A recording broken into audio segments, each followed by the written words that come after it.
This is Crappy to Happy, and I am your host, Cass Dunn. I'm a clinical and coaching psychologist, a mindfulness meditation teacher, and of course, author of the Crappy to Happy books. In this show, I bring you conversations with interesting, inspiring, intelligent people who are experts in their field and who have something of value to share that will help you feel less crappy and more happy.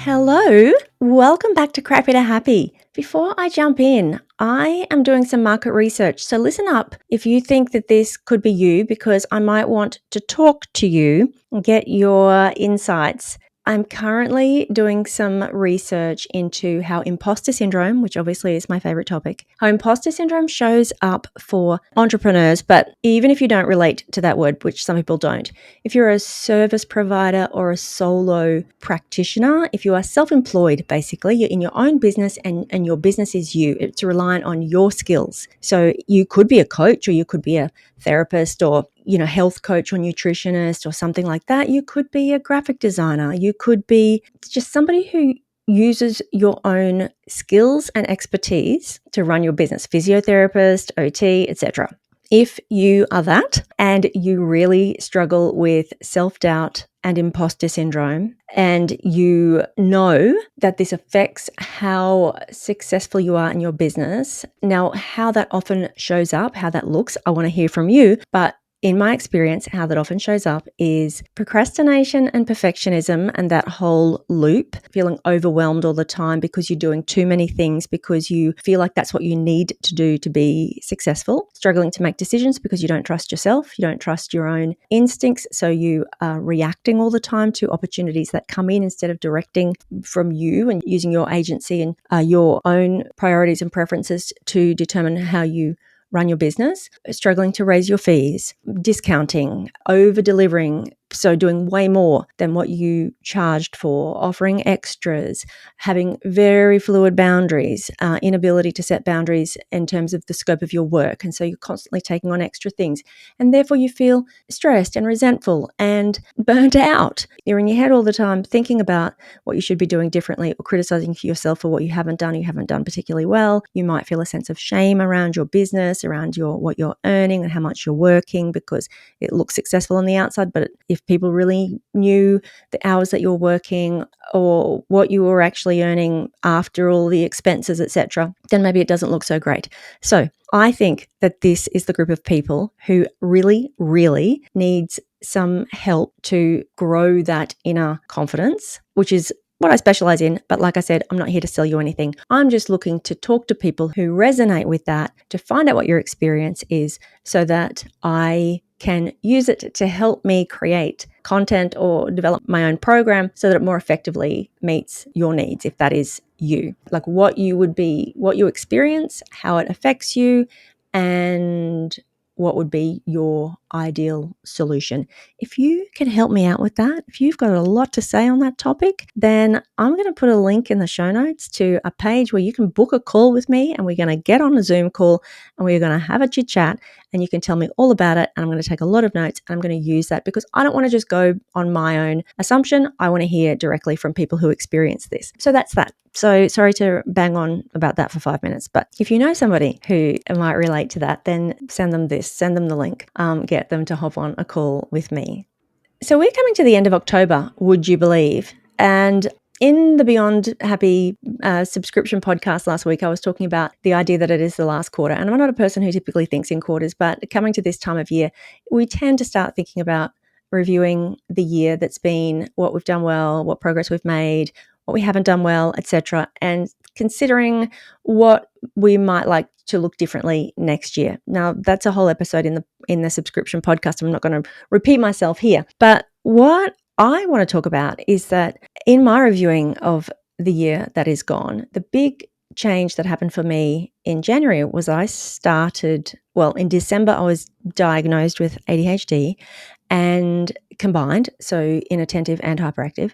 And in January, I started on medication. And I spoke about that on the podcast at the time. And I spoke about wanting to do things differently this year. with that diagnosis and with the medication, and having a sense of optimism about how that might look differently. And so now, as we come to the end of October, 10 months into the year, I wanted to give a little update. The reason I wanted to talk about this is because I've talked to a lot of people, and even my private coaching clients over the course of this year, several of them have either realized that they have ADHD and have gone and got a diagnosis, or they strongly suspect that they have ADHD, and they have talked to me about pros and cons of getting a diagnosis, pros and cons of medication, etc. I can only speak from my own experience with having a diagnosis and being medicated. I don't claim to be an expert as a psychologist in this area, but I can speak from my personal experience. The other thing I want to say about that is that I know that some people, some women in particular, can be really reluctant to go down that path, reticent to even consider that you might have ADHD.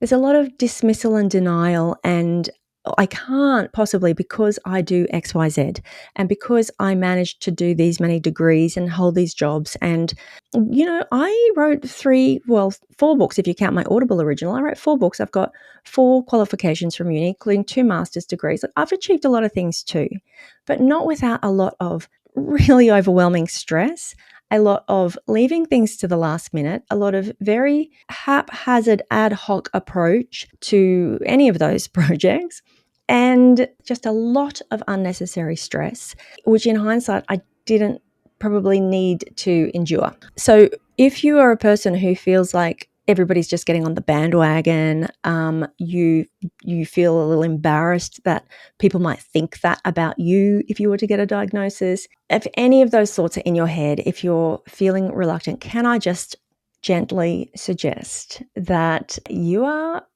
within your rights? You are entitled to get good health care and to give yourself the best chance of being the best version of you, the most healthy, happy, productive, and efficient version of you, the most relaxed and calm version of you. And if you feel like the symptoms of ADHD that you might be experiencing, which probably got a whole lot worse if you happen to be in the age group where you're going through perimenopause, that you don't have to put up with that. Like, you are allowed to see if there is a better way, to see if potentially this might be something that is impacting you, that is having a negative effect, no matter how well you've tolerated and how many systems you've put in place. Like, you are allowed to find out for yourself. And it's a personal thing, it's a private thing. It's not for anybody else's judgment.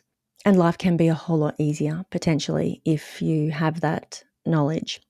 If the thing that is stopping you from getting a diagnosis, getting a referral, or seeing your GP is that you're thinking, well, what would be the point? Because I'm not really sure I want to take medication anyway, so I'll just use the tools or the strategies that I've been using so far, then that is completely fine too. But let me tell you from my experience that having the diagnosis really does make a difference to your whole perspective.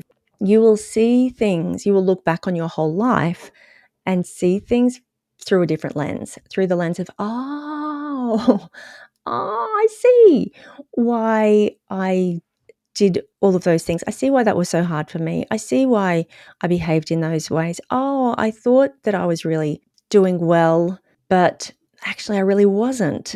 You just see things through a different perspective. You will look back and you will have these insights and these realizations about certain periods of your life or certain experiences, or, when you're at uni or when you're at school or when you're in the workplace. Like, you'll look back and you'll see, and it will suddenly become very clear that this was ADHD the whole time. And just having that insight can be just really helpful for your relationship with yourself, particularly if you've ever had a lot of negative labels attached to yourself and a lot of self-critical thoughts about your own lack of discipline, your lack of organization, your inability to follow through with things, your making big plans and then just abandoning them, and everybody thinking that you're flaky and you're unfocused, or not fulfilling your potential in certain areas. All of that lazy, disorganized, that kind of narrative. If you've been carrying that around for a long time, it can be really helpful to realize for yourself that, actually, I'm not any of those things. I'm actually just, my brain is wired really differently, and I need a different way of operating, and I need different systems. And the world is not set up for the way you operate and the way that your brain works. So that can be really liberating, and it can be really a bit of a relief maybe, and a bit of a healing maybe for some of those old past wounds that you might be carrying. But let's talk about medication, because that's what I came here to talk about. So I want to tell you my experience about being on ADHD medication so that you can have some sense of what it's all about. And again, every person has a different experience. It's very much a trial and error, see what works for you. And I'm 10 months in and still working out what really works for me. And different people have different diagnoses and different combinations of diagnoses. Like some people have ADHD and they have autism, and some people have ADHD and they have like other issues going on. And so there's not a one size. That's just my disclaimer. I can only tell you about my experience. So the first thing that I noticed when I first started taking the medication was that I was super focused, super clear, super alert. So it is a stimulant medication, and I would sit at my desk in the morning and I would start doing my work, and I would still be at my desk happily working to the evening. Now, that hadn't happened for a really long time. The reason that I went to get the diagnosis in the first place was because I was really struggling to stay sitting at my desk, to the point that it felt painful to sit at my desk. I would try to force myself to sit at my desk and just make a start on a project or something that I needed to do. And it would be like, honestly, I can remember how it just felt like I almost had to chain myself to my chair to force myself to sit there. I just wanted to get up and do anything else. I could not start on projects. I knew all about what I had to do. I had all of the plans in my head. I knew exactly what was necessary, but actually executing was impossible. And the other thing that was happening was, and I don't know if this was to do with perimenopause or what was going on, but I would really crash in the afternoon. So I'd have these alert kind of morning hours, which would be the time that I would see clients or I would do podcast interviews. And then in the afternoon, after lunch, like 2 in the afternoon, 2 or 3 in the afternoon, I would just have this energy crash where I could barely, some days could barely even keep my eyes open. And so that created all of this anxiety for me, because it was like I woke up in the morning and I knew that I had until like 2 o'clock and then the day was over for me. And it was almost like going back, when you have kids in school and you're trying to run a business and you're trying to do work and projects and all these things that you've got to do. And you've got like that little window of school hours, like you've got to do the drop off and the pickup, and you've got that tiny bit of time in between 9 and 3. And I'm long past that time of my life, but that's how it felt. Like I've got until 2 and then it's all over. So it just became unbearable. It became unsustainable, beyond frustrating. And so the very first thing that I noticed was this ability to just sit at my desk, know what I had to do, and do it all day. So when I say all day, I literally mean all day, because the other thing that medication does is that it really diminishes your appetite. So I am on lisdexamphetamine, which is, the brand name is either Vyvanse if you are in Australia, Elvance here in the UK. I think it might be Vyvanse in the US as well. Anyway, Vyvanse or Elvance, it's the same thing. That medication is also used for binge eating disorder. It takes away the urge to eat. So I really struggled to eat, and I would often, even when I felt hungry, I would go to the fridge and I'd open the fridge and there's just like nothing's interesting to me. There's like nothing is of interest. So I would sometimes even just force myself to like have a slice of cheese or something. Like I started buying little yogurt pots just to have something to eat, like those high protein ones, because I knew that I needed to eat. So lots of energy, lots of focus. The first few days, insomnia, I'd just be lying wide awake at night. After a few days, that settled down. I noticed that when I then increased the medication, because you do sort of taper, you go through this titration. So I started on 30, went to 50, and have stayed on 50 ever since. The maximum you can go to is 70. I think the lowest is 20. Most people are around the 30 or the 50, I find. Yeah, so when I increased the medication, I noticed the same thing, about 3 nights of insomnia before it settled down. I also noticed that if I took things like magnesium in the evening, that would help me to sleep better, and I've over time kind of worked out what works for me. So that's a bit of a process. Because I started taking the medication in January, and it was combined with all of that new year kind of energy, like that, okay, I'm setting myself up for the year, things are going to be different, I'm on the medication. I spent a lot of time, I did worry at the time, was this just another waste of time, like just another wasted hyperfixation, I spent a lot of time learning how to use Notion. So if you've heard of Notion, it's an online free tool. It's a database system where you can create whatever you want, really. You can create to-do lists and project management and organize yourself and your life. You can create a database for just about anything. And I spent a lot of time working out how to use that so that I could create one that was tailored to me and what I needed it for, with a view to just stopping myself from having 1,000 different systems, endless pieces of paper with scribble all over them, because that's what my life was. It was just like notebooks just full of to-do lists and ideas and things to remember, and not just one notebook, but multiple notebooks, and then transferring things from one page to the next. Just a mess, just a disaster. So I really focused on having this one system.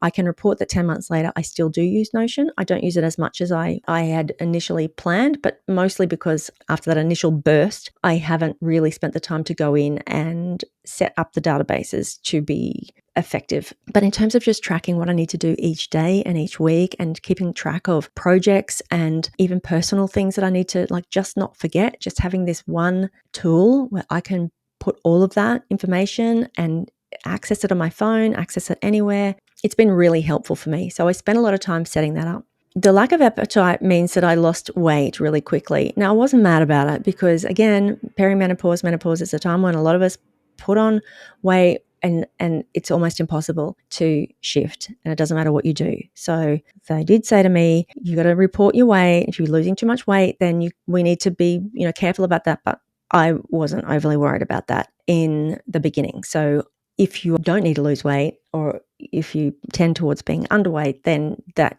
can be a real concern for some people. Like, you really have to force yourself to eat.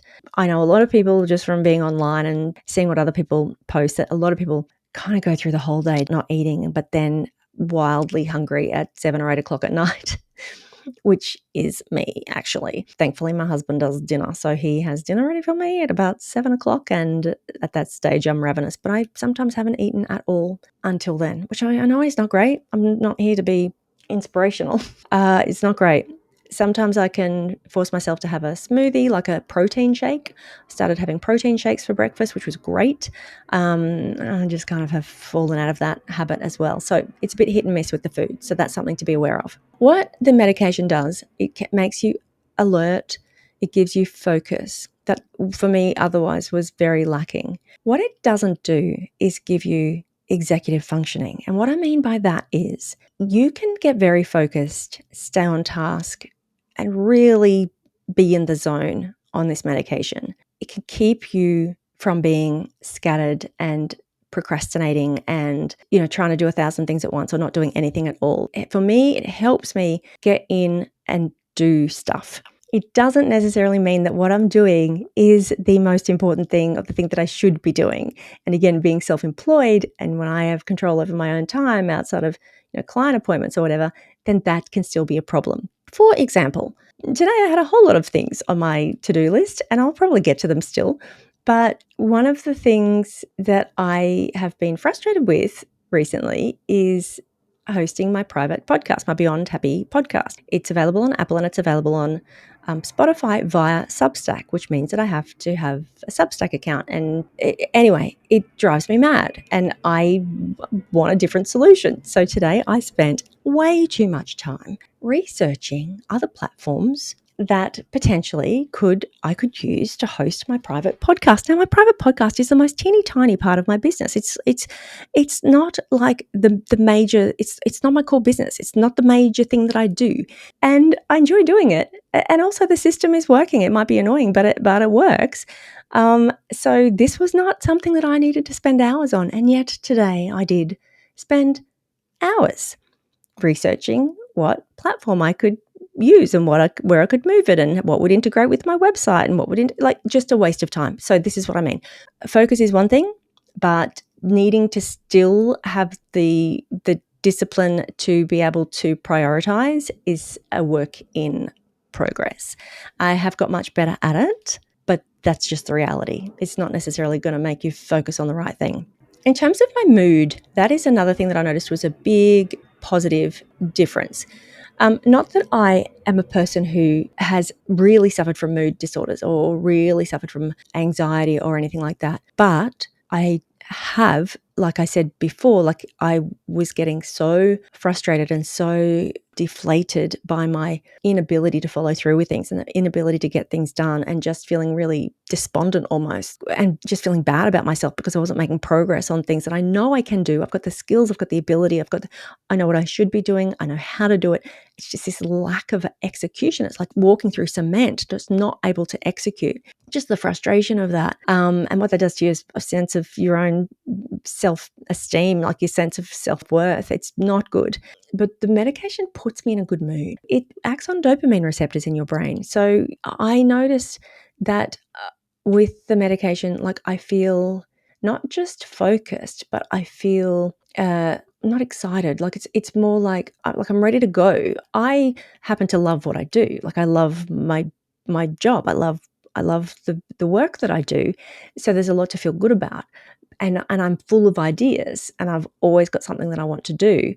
So what the medication does, instead of making me feel like, oh, this is so overwhelming, I've got all these ideas and I don't know where to start, and I know what I want to do, but I'm not doing it, and I'm procrastinating, and I'm feeling stuck and distracted. Like now I'm just like, yeah, let's go. Like, let's do it. I feel good. I feel motivated. I feel inspired. I feel energized. And that's just, it's the best. Like, honestly, for me, that is the best. It just gets me going. And again, for me personally, because I love what I do, that's easy. But I didn't always have that without the medication. I also feel less overwhelmed and less anxious by, like I just finished saying, I'm not really an anxious person, but I would sometimes feel, and people with ADHD will relate to this, it's like if there's one thing on my calendar at 4 o'clock in the afternoon, I'll spend the rest of the day kind of waiting for 4 o'clock, for kind of anticipating 4 o'clock.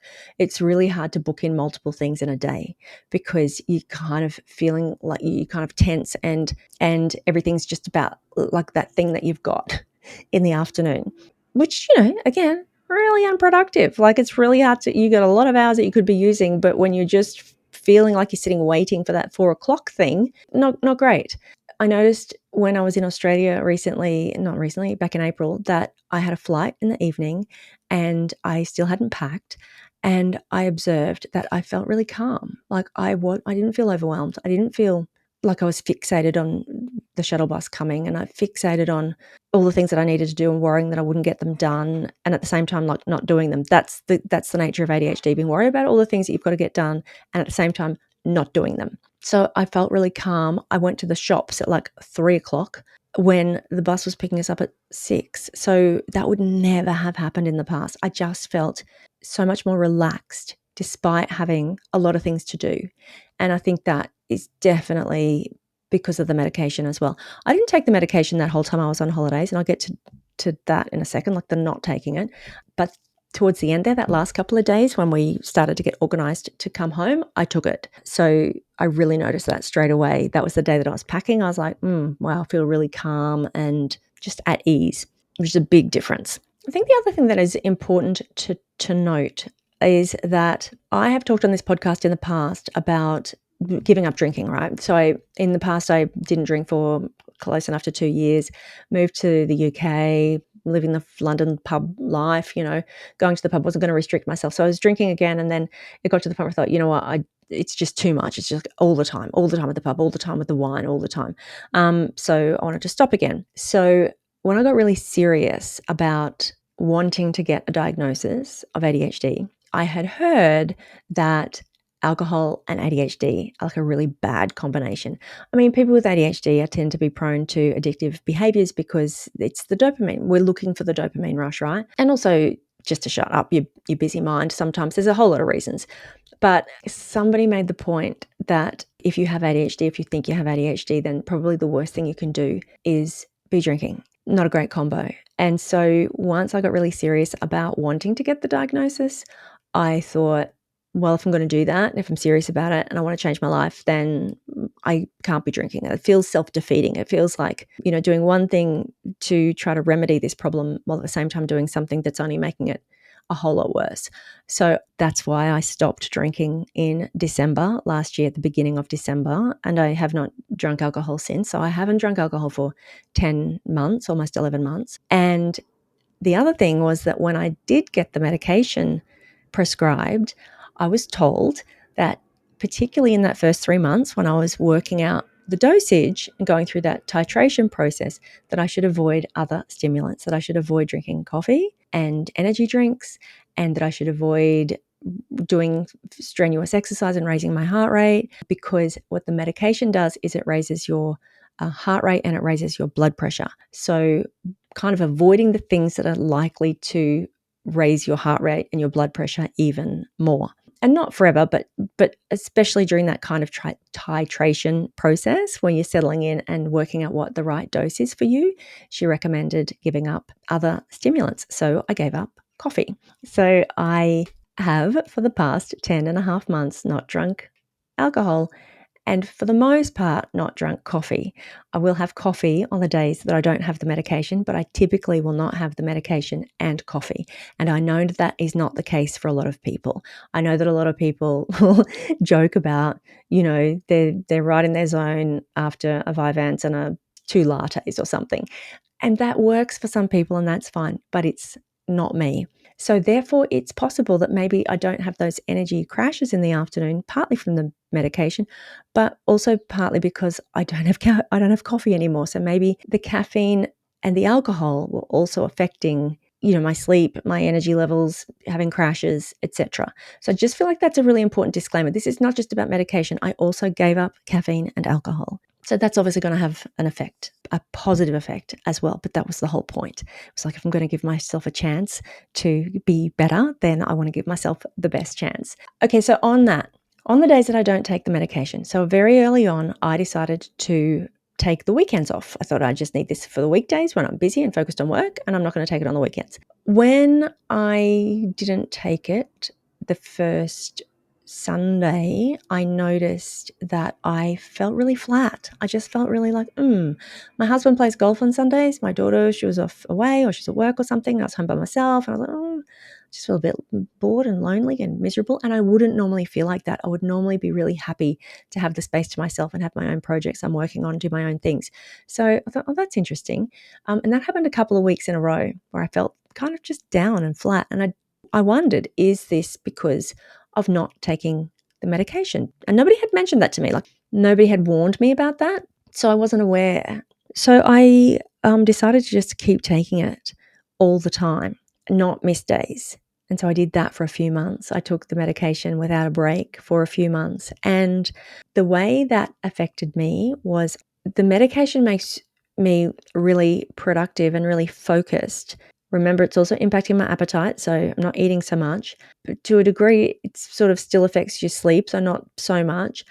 Definitely I'm alert a lot later into the night than what I would have been, but again, not drinking alcohol, so there's that. What it does, I feel, what it did to me and what I've heard other people say as well, is that it's almost like I was pushing my body, like even when it needed rest, when my body needed rest, my brain and my alertness and my focus and everything was like go, go, go. Like the stimulants were keeping me going and focused and doing, even when my body was tired. And so I started feeling like I was on the edge of getting sick, feeling really run down.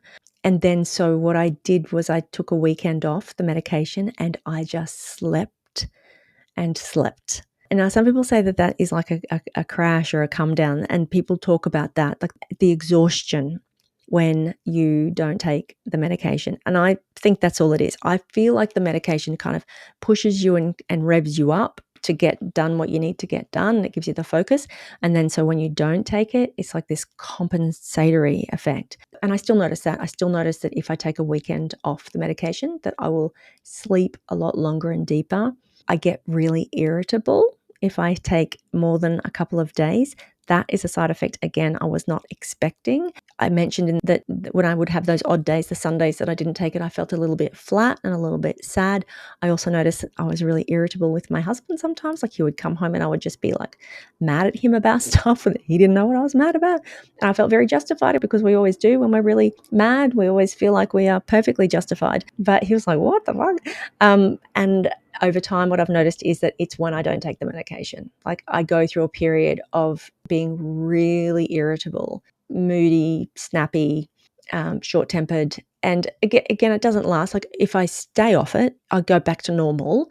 It's temporary, but it does last a few days if I stay off the medication. So that's just something to be aware of as well. I now, I guess, when I said it's been 10 months and I'm still figuring it out, but this is the thing, right? It's 10 months. I've noticed all of these things over time and had to work out what's going on and what's working for me. I don't have a medication review because I had 3 months of titration and we landed on the dose. And unless there's a significant issue and I need to go back for a review, I don't get reviewed again until I think it's January. It's 12 months, and to see how it's going.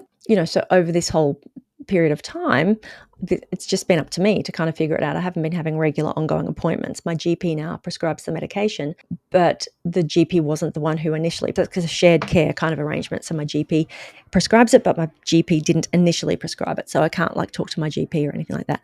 So that's just the logistics of medication and how it gets dispensed in the UK, at least.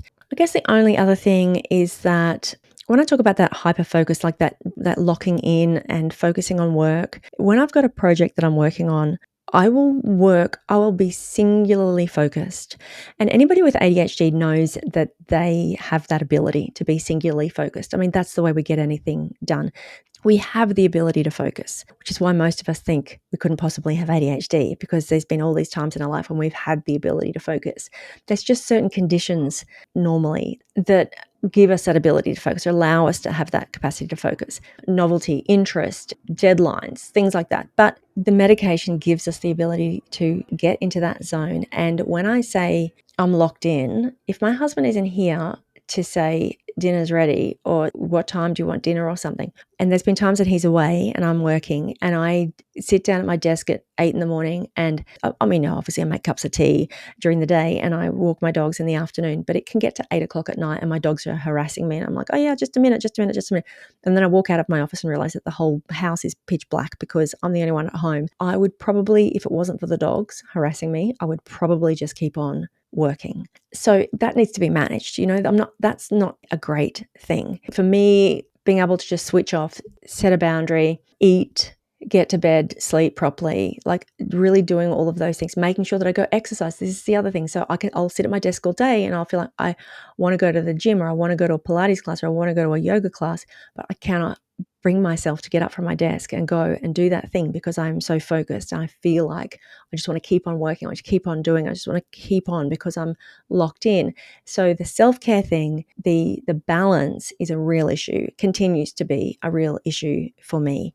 I guess that's a real focus of mine going into next year. Speaking of how we set ourselves up for next year, I really need to be better at scheduling breaks and getting away from my desk and making time for all of those other things, making sure that I eat, making sure that I get enough sleep, and making sure that I do some exercise, get out away from my desk.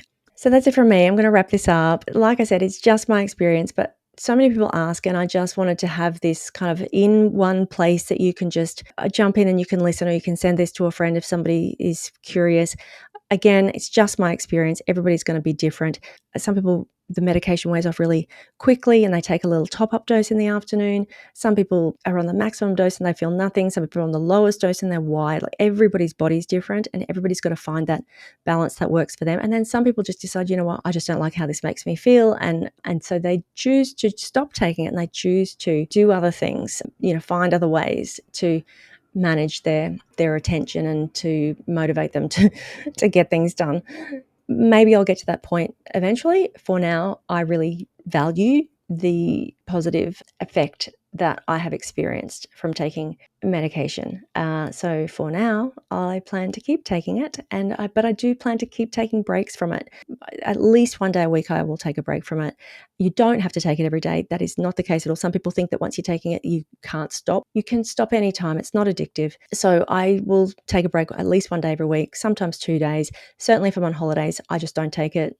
I'm relaxed, I'm happy. I might be a little irritable, but usually I'm on holiday, I'm pretty relaxed, so there's nothing to be irritable about. And even on the weekends though, sometimes if I've got something that I know that I want to get done, I will take it because it also helps me to organize my house and organize the stuff that I need to do with my cleaning out my wardrobes and getting my shopping done and doing like all of that stuff also benefits from the medication. So I play it by ear and I take it when I feel like I need, or it would be beneficial for me to take it. And if I think that I don't need it, then I don't. And then I enjoy a lovely cup of coffee and I am happy enough to, to be a bit scattered and just to walk around the house in circles looking for my keys, because that's what I do when I don't take the medication. Hope that is helpful. If you have any questions, hit me up. If you go to the crappytohappypod.com website, there's a little microphone button and you can send me a voice note. If you've got questions, please by all means go there and send me a voice note. If you've got a question, if you've got a topic, if you've got feedback, if you've got anything at all, then absolutely send me a voice note or send me an email. Thank you so much for being here. Catch you next week. Crappy to Happy is created and produced by me, Cass Dunn. If you enjoy the show, please hit the follow button wherever you listen to ensure you never miss an episode. Share with a friend to get me into the ears of more lovely listeners, and I would love for you to leave a 5-star rating and review. Thank you so much for being here, and I cannot wait to catch you next week for another fabulous episode of Crappy to Happy.